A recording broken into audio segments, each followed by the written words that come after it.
Before we proceed, I want to point out one thing. You'll notice on all of our cartons we have a production label. You may want to keep this for your records in case you ever need to refer back to either the model number or the production date.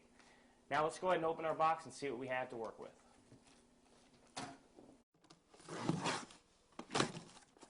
Now that I have everything out of the carton, I'd like to go over all of the items that you're going to receive. Now, depending on what unit you've purchased will determine how many waste containers you'll receive. But today we're going to be working with our 35-quart waste container. You're going to receive step-by-step installation instructions, your hardware necessary for the installation, and of course your wood frame with your patented Rev-A-Motion slide system.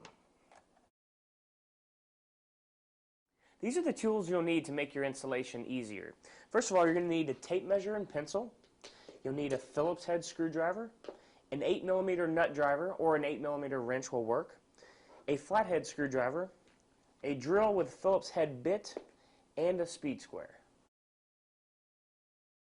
In preparation before our installation, we're going to need to first remove our gas piston from our waste container frame.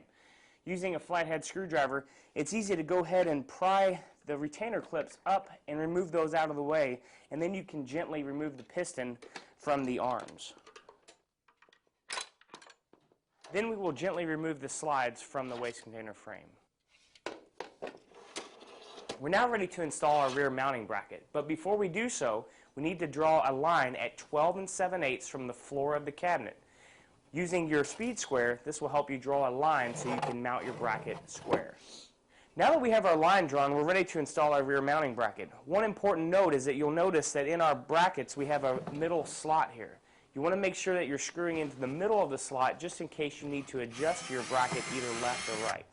We're now ready to begin attaching our slide mounting bracket to our slide. One thing I do want to point out is you'll notice it has a bit of a T-shape to it. You always want to make sure that the top of the T-shape is facing the front of the slide. Also, in our mounting bracket we have quite a few holes and slots. Now, depending on your particular application will determine which slot you need to use. I would refer to the instruction manual to determine which slot. Now also, if your application doesn't work with one of the predetermined hole locations, it actually has some slots that will give you infinite amount of mounting locations. For frameless cabinets or wider installations, we have supplied these mending plates. What this will allow you to do is to install your product in much larger openings. For today, we'll be choosing slot C, and we're going to go ahead and begin by attaching our 8mm nuts with our screws provided and attach those together.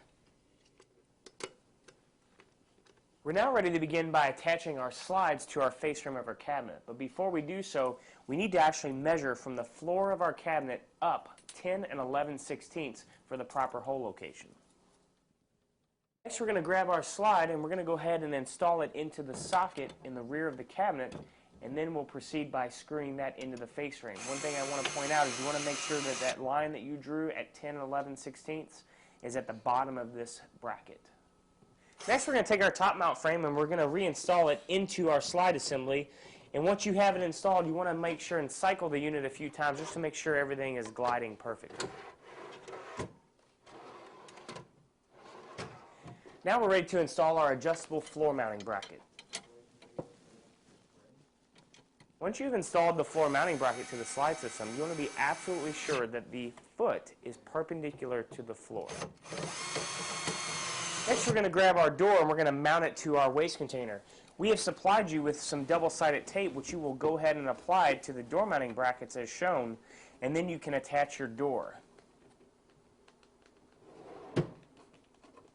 Once your door is positioned with the double-sided tape, you can then attach the door using the provided screws.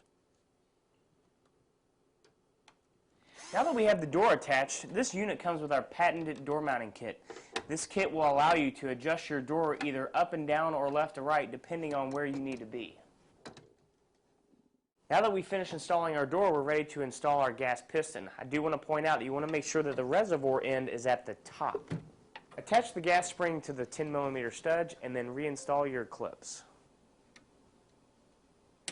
Now that your gas shock is installed, your unit is pretty much ready to go. What you'll want to do is you'll want to cycle the unit a few times just to make sure that everything is working properly.